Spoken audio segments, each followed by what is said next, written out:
Good morning and welcome to Sports Central, brought to you live and exclusive on Spectrum Television, all the way from the beautiful hills of Ipiakuren in Goton State, Akwa Ibom. My name is Fonobong Itina. Quite excited to be back on your screens. Lots of exciting sporting reports to bring to you this particular morning. We'll start from the world of the basketball, where we've got the NBA already laying down plans for 2026.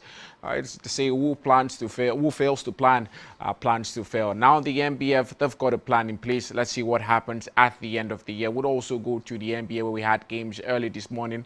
LeBron James returned, but wasn't enough for his Lakers side as they failed to his previous article about the Cleveland Cavaliers. We'll also go to the Champions League, where yesterday it was football galore. Likes of Real Madrid had to fall 4-2, a surprise. We never saw that coming. We also saw games elsewhere as Chelsea welcomed back former manager Antonio Conte and also gave him a rare test of defeat at this particular season. We'll talk about these and many more, even the Nigerian Premier Football League. Yesterday we had Ahmed Musa firing his side to a 1-0 lead against their opponents and also helping them in the relegation fight. We'll talk about these and many more in details. On the flip side, remember you can follow us on all social media handles. Go to Facebook, go to X, on his Twitter, go to TikTok as well, Spectrum TV Live. Hit the follow button and make sure you connect with us on an even closer basis. We'll take just a quick breather. When we're back, sport wrap up in full.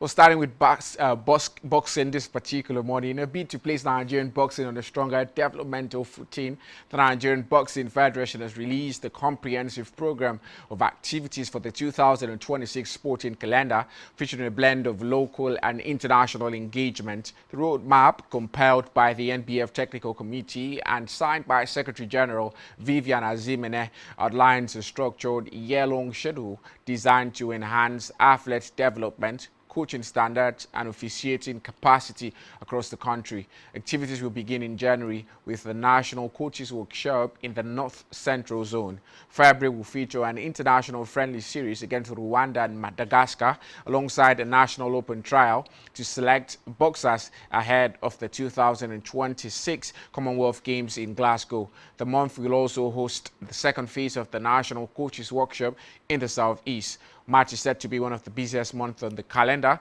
with events including the World Boxing Under-19 Future Cup, an international friendly against Ghana, registration for the National Boxing League, and the opening of the national camp in preparations for the Commonwealth Games. The South-South Coaches Workshop will also take place during the month. Activities continue all through the year up until November, which features the IOCE/NOC course, the World Boxing Cup Final, a joint national referees and coaches workshop, and the 2026 National Sports Festival. The Federation's activities for the year will conclude with the maiden President's Belt Championship and an awards night.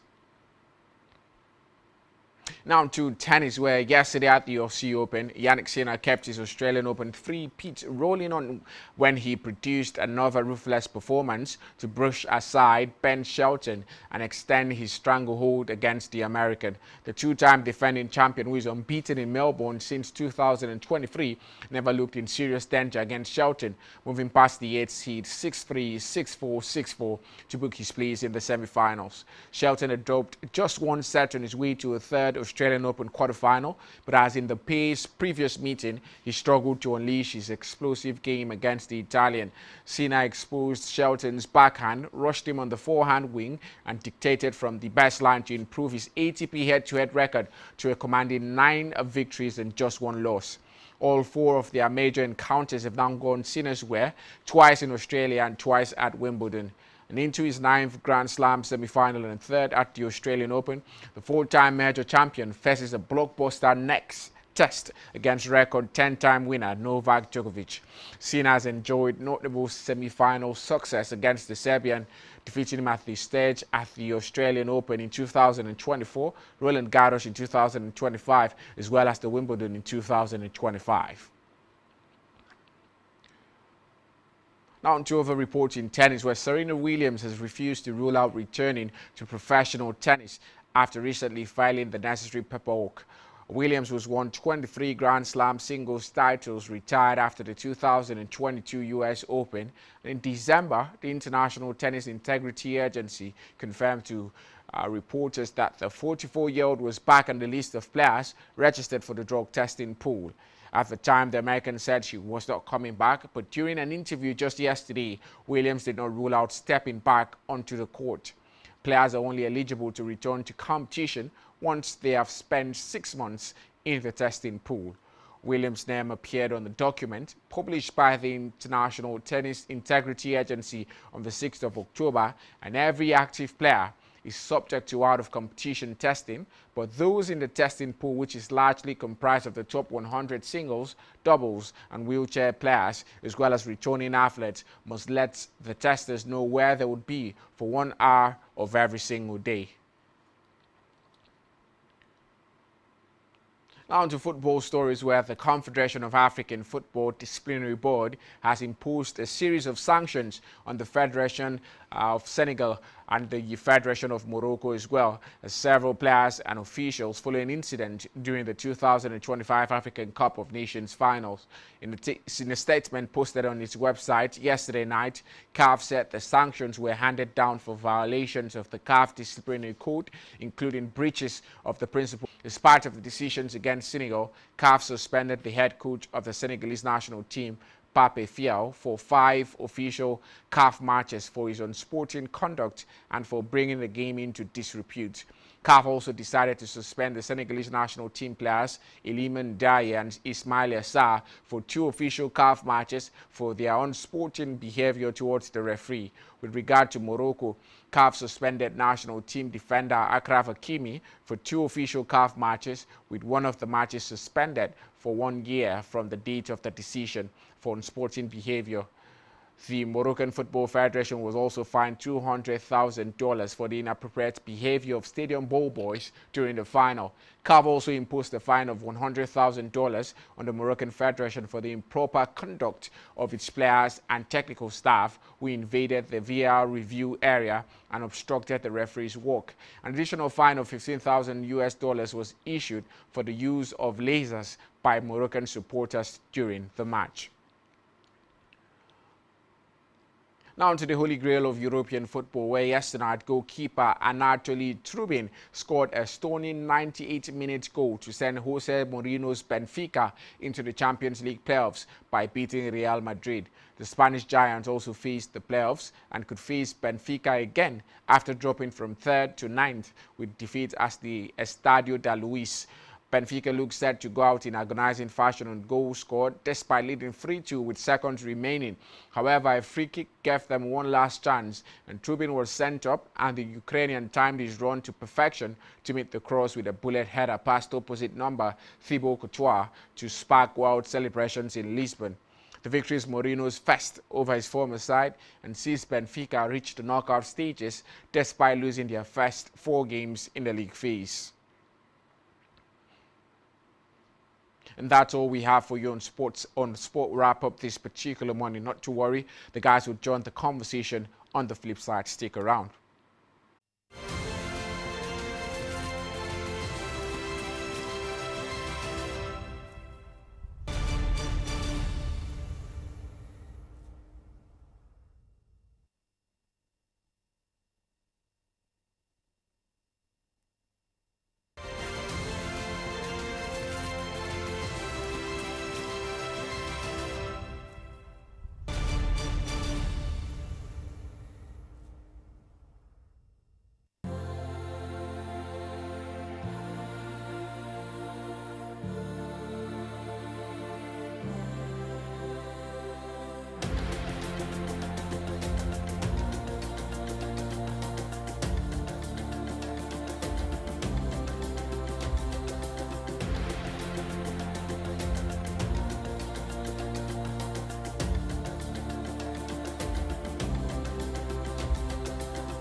Hello, good morning, and welcome to this exciting moment. We talk about exciting stories in the world of sports at Sports Central. And my name is Vladimir Kim.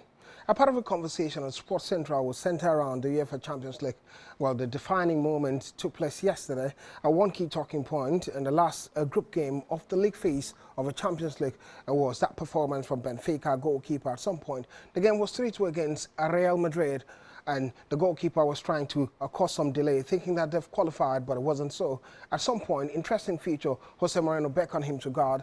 The president of the club was quite angry about the fact that it was delaying. The fans were shouting, and at the end of it, just half a minute, he went to the other side of the box, and the goalkeeper became the victor for them, giving them the winning goal, making it 4-2 against Real Madrid, and Benfica qualifying, picking the last slot of the playoff of the UEFA Champions League. Another interesting feature in the UEFA Champions League yesterday was a game between Club Brugge and Olympique Marseille. Club Brugge beating Olympique Marseille 3-0. But on the board, Club Brugge had written on the screen board and said, look, congratulations to Olympique Marseille, thinking they've also qualified to the playoffs of the round of 16, but it wasn't to be when goalkeeper Benfica scored that goal and everyone realized Olympique Marseille didn't make it. Well, Club Brugge had to say, we didn't see this coming.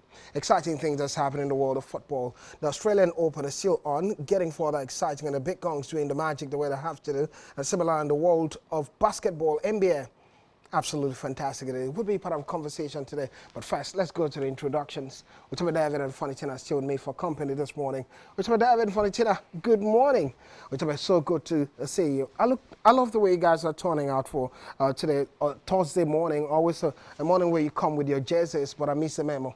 Well, an exciting time to return this morning. Returning after the UEFA Champions League last game in the league phase. I think it was quite entertaining because all of the matches took place simultaneously, and many teams were actually kept in suspect. I mean, you do not actually know what's going on until you're done with your own game. So it certainly means you have to play your part, ensure you win your game, and leave the rest to whatever happens in other fixtures.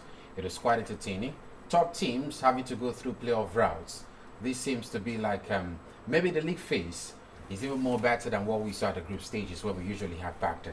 Well, quite exciting, depending on which side of the coin you're looking at and what interests you, especially when there's no away goal rules. What are you talking about? It was cancelled long time ago. Yeah, I know. Another exciting. Games. Yeah, another level of excitement anyway. But 49, good morning. So good to see you. Excited to be back.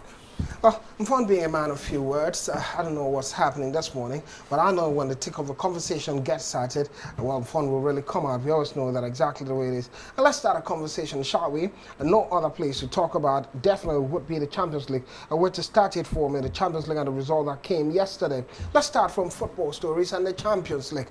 First, let's look at the results of a game we had yesterday in the Champions League. Then afterwards, we're going to talk about some of them. Part of that result would be that Inter Milan got a 2-0 victory over Borussia Dortmund, and Paris Saint-Germain 1, Newcastle United 1, Benfica 4, Real Madrid 2, Manchester City 2, Galatasaray 0, PSV Eindhoven 1 with a red card in this one, Bayern Munich having the victory. Let's look at the results of the games yesterday in the Champions League. And similarly, Liverpool 6, Karabakh 0, Napoli 2, Chelsea 3, Barcelona 4, Copenhagen in this one. We're talking about 1, and Bayer Leverkusen 3, Villarreal 0, Arsenal 3, Kirat Almaty 2. Those are the results of the game we had, and lots of games that took place. Well, let's start with a few key games that took place that caught a fancy of us, how miraculously Jose Moreno's side had to qualify to the next level of the competition.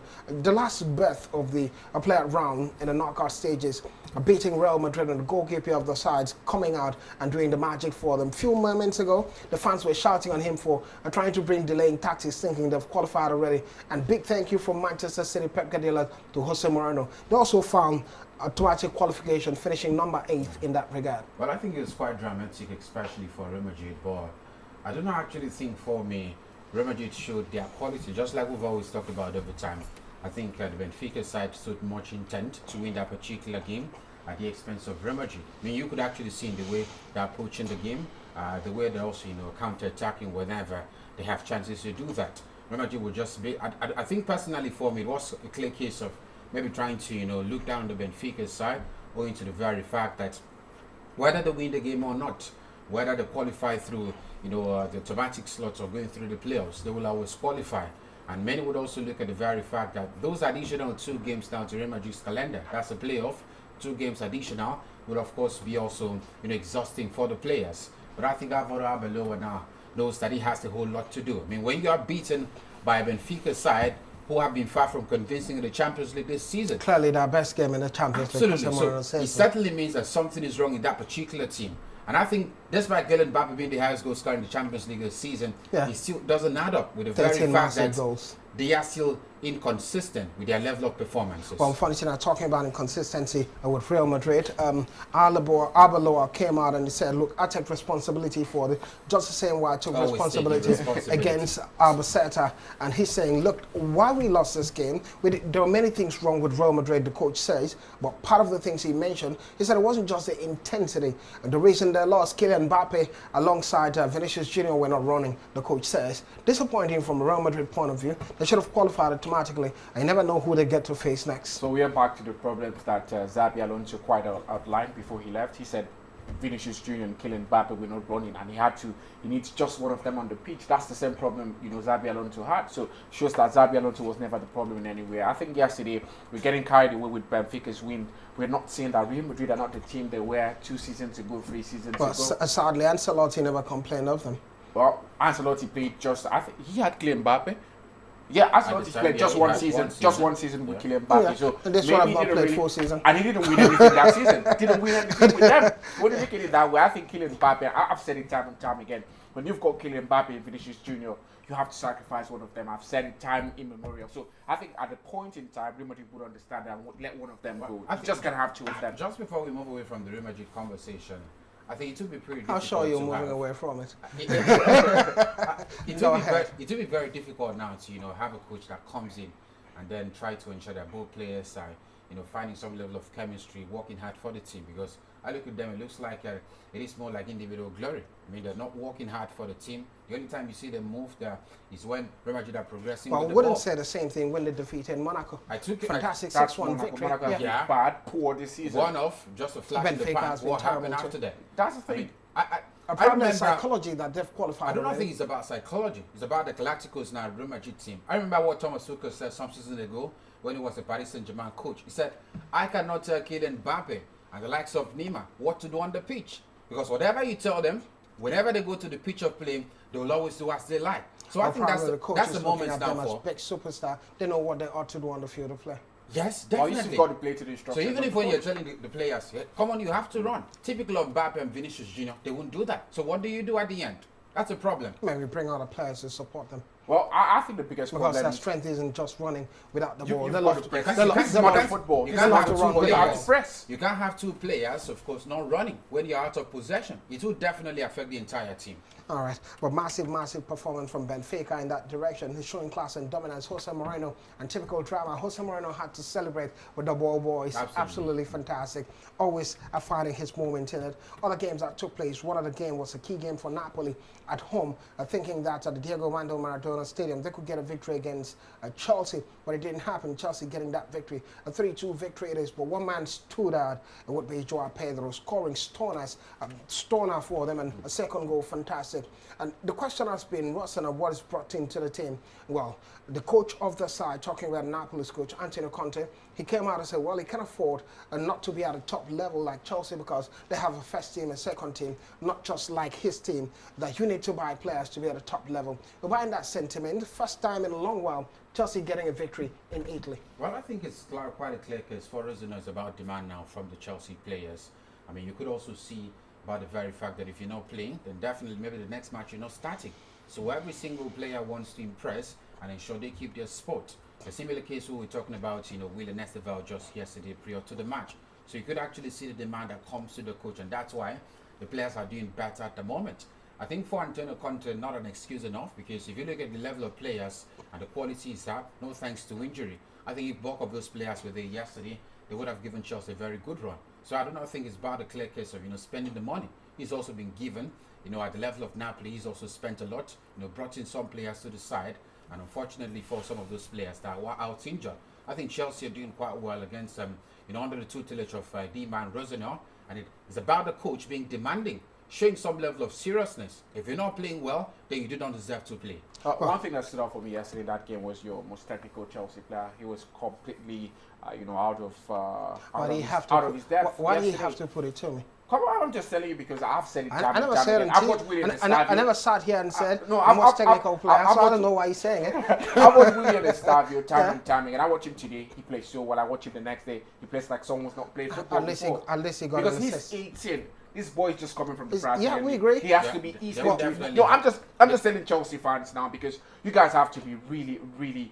You have to understand where the manager's coming from. He's not going to play every match because he's a kid. He doesn't really. He's got to play have more that matches. quality. That's what Chelsea fans are saying. But yesterday, what happened? Every footballer they have that. Chelsea were losing when he was on the field. Chelsea were losing that match up until the 75th minute of that game. He was there when it was 2-2. Cole Palmer He was came there in when and it was changed the game. No, he played with Cole Palmer. Came in, He two played. assists. Hold on. What did He played with Cole Palmer. He played with Cole Palmer. What was his contributions to the? He had an assist in it. To what?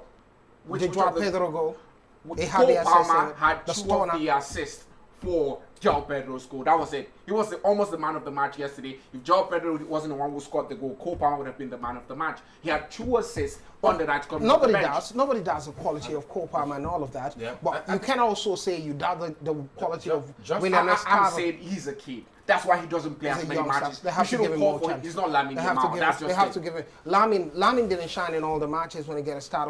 He started the match. He does. I've watched against Mendes. I was in a pocket of Mendes, and no one complained about it. He keeps playing. In as much as we're praising William Esteban and the level of quality he's brought, especially as a kid or a youngster particularly, just like I said, and I will say over time, Chelsea fans should not expect that the boy would turn up on a consistent basis. I mean, inexperience will always set in some football. games. Definitely. This is why he should be dropped on the bench a few times. I also think, in as much as we're expecting him to start many games or maybe games on a consistent basis, there are also days the coaches will decide, okay, you come from the bench. I do not think it's entirely bad. Yeah, which can happen to any other player. Yeah. It can happen to any other player. Absolutely. It's part of the game, but when you consistently keep a player that's supposed to develop on the bench, that's where the problem comes in. And say, oh, because he's 18 years old, so he should be on the bench. It doesn't make any sense, especially with the quality of the player. And maybe, Mfanitina, you talk about this one that's brought lots of quality. Arsenal, a clean straight for them at the Champions League, showing class and dominance and beating that opening this one 3-2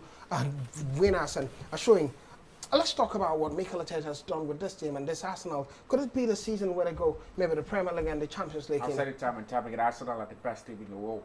That's just it. I think they've got the quality, they trump any other team in whatever department. I know people are making a huge issue out of the fact that their forwards have not really been scoring goal, but that shows you that this team doesn't just rely on the forwards. Go 2 years back, yes, their forwards were carrying the team. What happened to the rest of the team? So the other departments are catching up, and now teams are beginning to snuff out the attack, but can't snuff out the whole team. That's it. But another thing I think Mikel Arteta has to learn is that squad depth is what really pushes team to glory. Look at what happens when he brings these fringe players off the bench. Look at the likes of Gabriel Jesus, came off the bench yesterday, scored a goal, he was ruled out for offside. Kai Havertz has not played in quite a long time, came out yesterday, he had to make a statement, so the coach will play him in the next game. That's it. Give these players the opportunity to fight. Don't just play Martin Odegaard week in, week out, Martin Zubimendi week in, week out, Declan Rice every time. They're already comfortable with what's happening at Arsenal. They know to play week in, week out. So put players there on the pitch who want to impress the manager and give their best. That's just it. Give their best. Let's go to the Champions League standings and see which team qualified to the next level and which team didn't qualify, who's going for the playoffs, and after all, who look at the playoffs draw. Let's look at the Champions League table.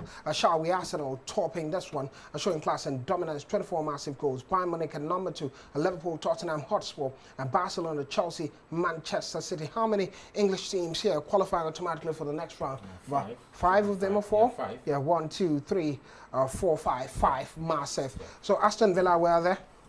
Europa League. Oh yeah, Europa League. I nearly thought they were in the Champions League. Aston Villa in the Europa League. Well, we've seen the playoffs, but let's look at teams that couldn't make it to the next round of the qualification. Olympique Marseille at number 25, Pafos, Union Senegalese at PSV Eindhoven, Athletic Club in Spain, Napoli, and at number 30, we're talking about Copenhagen, Ajax, Frankfurt, Slavia Praga, Villarreal, Kiryat Almaty. Well, to start with you now, which team disappointed you the most in the Champions League, especially those that have been knocked out of the Champions League?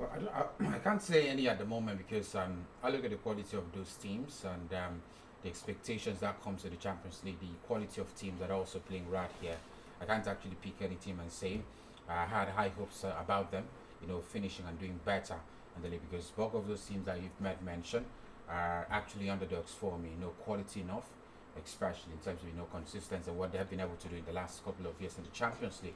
I think my interest would basically be about those who are actually are finding it difficult to qualify automatically to the last 16, but having to go through the playoff routes. I think that's where I'm more disappointed. Seeing top teams, the likes of PSG, Borussia Dortmund, talk about Newcastle, Real Madrid, and all of them, going through the playoff routes. Well, the top 8 is already tight. Yeah. As you had the likes of Liverpool, Manchester City, Chelsea, and those kind of teams qualifying. Maybe Tottenham Hotspur surprising you in that regard. Well, I wouldn't say Tottenham Hotspur surprising me. Finishing in the top 8 in the Champions League, expected it to happen. Even at the point well, the where top 4 from corrected anyway. Even at the point where Tottenham Hotspur were struggling in the league, they were still doing better in the Champions League. Well, even at that time where there was more pressure on the man Thomas Frank, they were still sitting number 6 in the UEFA Champions League table. So it certainly means that Spurs were actually doing well in Europe despite struggling locally. I think for me, I'm quite disappointed more with Newcastle, because before this game, they were actually top 8. So what happened yesterday? They are the ones down to be using the playoff routes. It would have been 6 English teams qualifying automatically to the last 16. So it is uncertain. If you lose both legs, then you will exit the Champions League. All right. Some would say maybe this league format of the Champions League is quite strange, because some teams get to play like 3 big teams. Real Madrid have played Manchester City this season. They've played Liverpool. They've played lots of top teams already. And Chelsea to have played some top teams. Apart from Barcelona, I don't see any top team Chelsea has played. They've played Napoli. Napoli, no top team. Come on, they've not won up to 2 games in the Champions League this season. They played Bayern Munich. Chelsea played Bayern Munich. Yeah, lost to Bayern Munich. I forgot about that. Same with Arsenal as well. Yeah, Arsenal. No, I was even thinking about Chelsea when I said I was thinking about Tottenham Hotspurs, because when you look at who they've faced, the level of opposition, okay, that's also one of the reasons why they're in the top 4 of the Champions League. They wouldn't be seated there to play the likes of Madrid. Maybe they'll be exposed at the knockout phase. But we gotta say that's why the very fact that you go into the playoff and you qualify automatically doesn't guarantee that the round of 16 you're gonna get a victory. Shall we? Let's look at the playoffs draw then. What could happen at the playoffs draw? The knockout playoffs draw. Let's look at the seeded pairings. We're having Real Madrid or Inter Milan, who's number 9 and number 10 against Bodo Glimt or Benfica. Those are the postulation we can have. And Paris or Newcastle against Monaco or Karabakh, and Juventus or Atletico Madrid against Club Brugge or Galatasaray. Still in the playoff draws, and Atlanta or Leverkusen take on Borussia Dortmund or Olympiacos. It gets even further difficult to look at some of these numbers and what could happen. Quickly, now the road to Budapest 2026. What the fixtures could be also to really look forward to. It could be Barcelona or Chelsea facing in the round of 16 Liverpool or Tottenham Hotspur. And on the other hand, it could be a Sporting CP or Manchester City facing Arsenal or Bayern Munich on the road to Budapest. And similarly, Chelsea or Barcelona, they could face, after lots of routes of other teams that are going through the playoffs to be here. It could be one about Tottenham or Liverpool still within the draws, and a Manchester City or Sporting. It could end up moving forward in the next round to face a Bayern Munich or Arsenal. Well, it gets further interesting till all when the fixtures are completed, and then we get to talk about what happens even further. It's football, definitely. Before we get to go on that break and see if we can touch a bit on other stories and other sporting activities. Well, from a Nigerian Premier Football League, Nasarawa United has slipped as Plateau United and Kano Pillars claim cruise into what you want to talk about. Good performance to look forward to. Crucial wins for the side. CAF has suspended Hakimi, Thiaw, and fined Senegal and Morocco. Well, for now, start with you. You've seen the fine from CAF so far from both sides as expected. Certain amounts of money flying here and there. Hakimi also suspended, and we talk about the likes of Thiaw from Senegal also being suspended. I think it's deserving talking about a suspension for both sides. I think it's deserving. I think Morocco got brunt, the brunt of the sanctions there. They had $200,000 fine for a particular thing, had $100,000 fine again. They've got $15,000 fine again. So the Senegalese, I think it was just the bare minimum for them, apart from the coach and Iliman Daye and the man, what's his name, Papa Gueye. None of the Ismail Assar, rather, none of the players also got suspended. For Morocco, got Akraf, Hakimi, and all of that. So I would say it's quite fair. I was surprised that CAF could have been that fair, because at a point point we're thinking, oh, they're in Morocco's pocket. They've been, people have been meddling with issues they shouldn't be meddling with. But at the end of it, I think they've come out to show the world that we are fair enough. We're giving each side the brunt of their punishment. One thing I'm happy is that Nigeria's not involved in any of this, because we're quite worried after the Algerian, the investigations were showing that Nigerian players could also get some sanctions, but at the end of it, it was only the Algerian side, the Algerian players and the FA that was fined for, their actions after that particular match. After that particular match, a brief outlook of what the fines have been. Coach Papa Bonathea, well, we hear 5 CAF match suspension for him, $100,000 fine on sporting conduct. We're talking about Lima Ndiaye, also 2-match suspension, referee abuse, and Ismail Assad, 2-match suspension, referee abuse, and the fines being $300,000 supporters misconduct, $300,000 player and technical staff misconduct, and on and on and on. For Morocco, Hakimi, 2-match suspension, 1 match suspended for 1 year.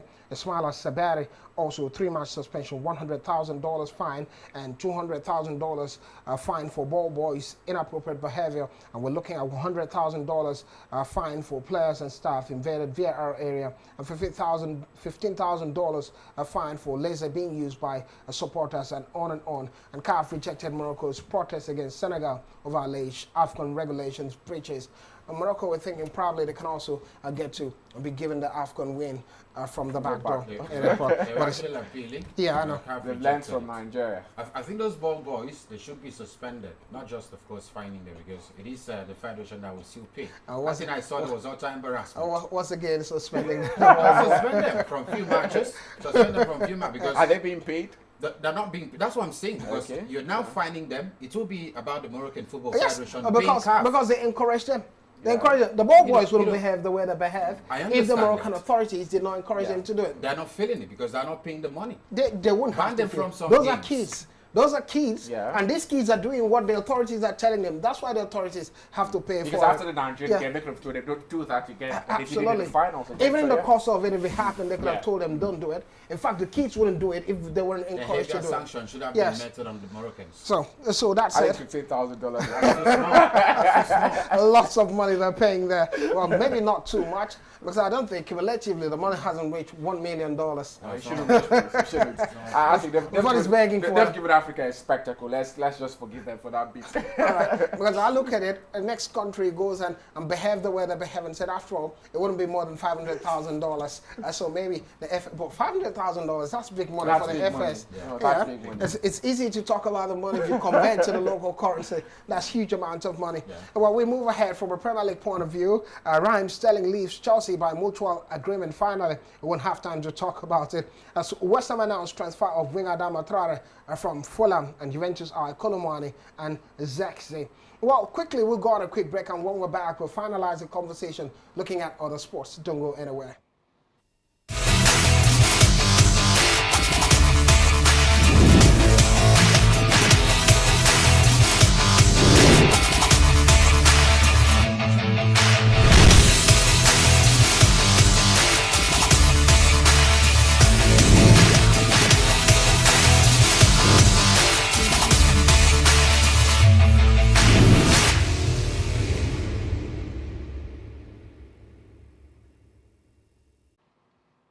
Welcome back at Sports Central. My name is Vlad with David Funington, still with me for company going nowhere. Well, sadly we can say football. Here we go. Let's talk about other sports at this point, beginning with boxing. Well, we hear that NBA have a set developmental agenda with year-long 2026 boxing program. We're encouraging them to do that even further. And from a boxing point of view, Fury is to face Mammadov in April comeback fight. It would be good to have Fury back. Probably tomorrow we'll get to talk about it. But in the world of tennis, it would be Australian Open. Yannick Sinner brushes past Ben Shelton and said Djokovic Australian Open semi-finals for Twitter David. Where I'm fighting, I'll start with you on this one now. Yannick Sinner, world number two now, right? Still at the big stage of it. Up next, the big match we'll be looking forward to. Sinner against Djokovic. For some reason, I don't like Yannick Sinner, and anytime I see him win, I'm like, oh God, I just wish you have a soft spot for Djokovic. Carlos Alcaraz. Okay. That's my man. But I think Yannick Sinner is he's a very, very quality player, and he knows his onions. Yesterday, he defeated Ben Shelton. Ben Shelton is a player who has not dropped the set in this Australian Open throughout, and then he lost in the stretch sets to Yannick Sinner. It shows you the quality of that man. that man is in a class of his own. I'm scared for Carlos Alcaraz and Novak Djokovic. Well, Carlos wouldn't agree that he's in a class of his own. Maybe in the same class they are. Carlos Alcaraz is world #1. But Novak Djokovic, we got to see how he holds his stand against the world #2 moving forward. Still in Australian Open, Harrison and Skupski power into Australian Open doubles final is that one. The likes of Osaka Costas withdraw from Doha with injuries, quite concerning for Naomi Osaka in that. And Serena Williams refuses to rule out comeback. I wonder when the return would take place. He was playing tennis with the US president just a few days ago. He's playing big man now. Well, that's where no one that she's saying. No withdrawal from coming back. Coming back playing exhibition matches anyway. Well, reports are that NBA plans major restructuring of African Basketball League in 2027. That'll be a massive conversation. We'll get to talk about it tomorrow, how NBA will get to restructure African Basketball League moving forward. Well, from the world of NBA, as we set to close, is the fact that the Cavaliers were able to spoil LeBron James' return, a riding big third quarter, to win 129-99 run, and the Pacers had to rally past the Bulls, 118-110. And the Knicks beat the Raptors 119-92 for fourth straight win. Similarly, the Hornets had to beat the Grizzlies 112-97 as the Golden State Warriors had to bury Utah Jazz 140-124. Similarly, Victor Wembanyama scoring 28 points to lead Spurs past Rockets 111-99 as the Magic get past Heat 133-124 to snap a 4-game skid. Unfortunately, as we close, what happened now? The NBA big superstars turning up. Wembanyama, one of those ones. Which game stood out for you? Well, that would have to be Lakers against Cavaliers. You know, LeBron James going back to his previous team, where the team that also gave him quite a lot of success in his NBA career, but wasn't enough to get his present side the victory. I think it was always going to be a very fast game. You know, the fans always applauding LeBron James before the match, but during the match they were booing the man because they don't want him to score. Oh wow, interesting, they don't want him to score. They're going to wonder what gets to happen. A former superstar in that regard. But here, we're not former. We're the rating superstars here at Spectrum TV. Sadly, I missed out on the memo, but the guys did the bid holding up to the structure of the game. Thank you guys for being a part of it. To David, massive conversation from a Champions League point of view. We draw our curtains here. Tomorrow is another day. More football, more tennis, and more talking point. Enjoy a fantastic day.